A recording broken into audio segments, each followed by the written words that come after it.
لگ یہ رہا ہے کہ ملفوف الفاظ میں آپ اس سیکولرزم ہی کی دعوت دے رہے ہیں. میں کوئی دعوت ہی ملفوف الفاظ میں نہیں دیتا. نہیں پہلے اس کلیئر کریں سر, مجھے تو لگ رہا ہے کہ آپ بالکل سیکولرزم والی بات کہی ہے آپ نے, تو آپ بھائی میں نہ سیکولرزم کا قائل ہوں نہ اسلامزم کا قائل ہوں, میں کسی ازم کا قائل نہیں ہوں. میرے نزدیک کسی ریاست کے ساتھ جب آپ کسی نظریت کو وابستہ کرتے ہیں لازمی طور پر استبداد پیدا ہو جاتا ہے. دونوں کی مثالیں دیکھ لیں. یعنی اسلامزم کی بنیاد پر سب سے زیادہ قطعی مثال آپ کے پاس سعودی عرب کی ہے. 100 سال عورتوں نے جدوجہد کی کہ ان کو یہ ریاست گاڑی چلانے کی اجازت دے دے. یہ اسلامزم کا استبداد ہے. اس کا کیا تعلق تھا اسلام سے, اس کا کیا تعلق تھا اخلاقیات سے. دوسری جانب دیکھیے, جب سیکولرزم کا ظہور ہوا تو ذرا فرانس کو دیکھ لیں اور صرف ترکی کو دیکھ لیں. یعنی ایک خاتون کہتی ہے کہ میرا مذہب یا میری اخلاقیات یا میری ثقافت یا میرا پس منظر یہ چاہتا ہے کہ میں اپنے بالوں کے اوپر ایک اسکارف لے لوں. اس کے لیے 100 سال جدوجہد کرنی پڑی ہے. تو آپ چاہتے ہیں کہ اس طرح کا استبداد قائم ہو. جب آپ کہتے ہیں ریاست سیکولر ہے تو اس کا مطلب یہ ہے کہ آپ ریاست کے نظریے کا اعلان کر رہے ہیں. جب آپ کسی نظریے کا اعلان کریں گے تو اس کا لازمی نتیجہ استبداد ہے. پھر آپ سے کہا جائے گا کہ اچھا مثلا آپ مذہب کا نام نہیں لے سکتے سیاست میں, استبداد قائم ہو گیا نا. تو اس وجہ سے میں کہتا ہوں کہ بھائی یہ آپ ان چیزوں سے نکلیے.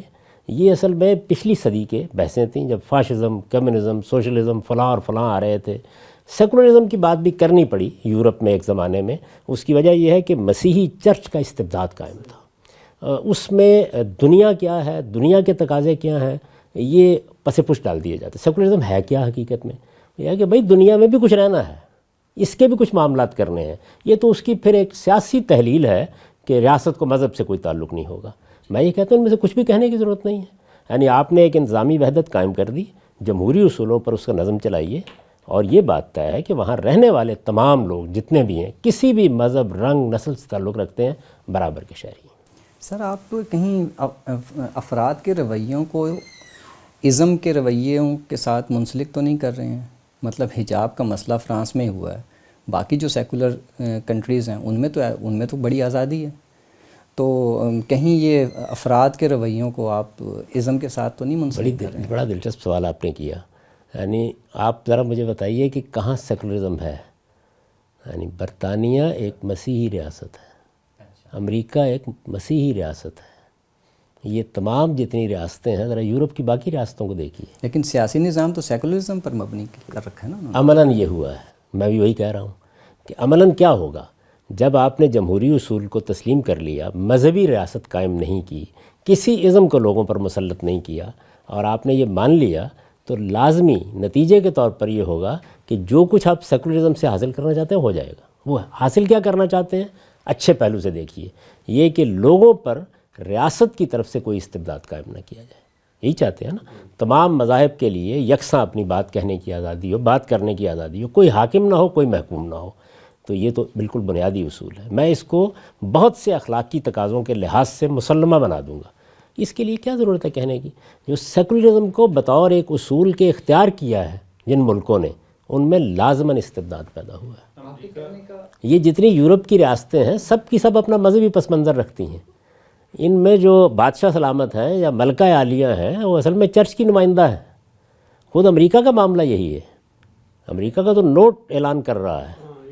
لیکن جب وہاں پر ابارشن کو قانونی لیگلائز کیا جاتا ہے, LGBT کی قوانین کو کیا جاتا ہے, تو اس کے اگینسٹ جو چیزیں آتی ہیں لوگوں کی طرف سے, تو وہاں پر پھر کس بنیاد پر وہ یہ فیصلہ کرتے ہیں کہ ہم یہ مسیحی, بہت بڑی تعداد مسیحیوں کی اٹھ کر کھڑی ہوتی ہے کہ ابارشن کرسچینٹی کی تعلیمات کے مطابق نہیں ہے, اسی طرح LGBT کا قوانین جو ہیں وہ کرسچینٹی کی تعلیمات کی, تو ان کو کس بنیاد پر کنڈیم کیا جاتا ہے کہ آپ کا یہ جو پوائنٹ ہے یہ قابل اعتنا نہیں ہے, اس کا مطلب وہی سیکولرزم نہیں.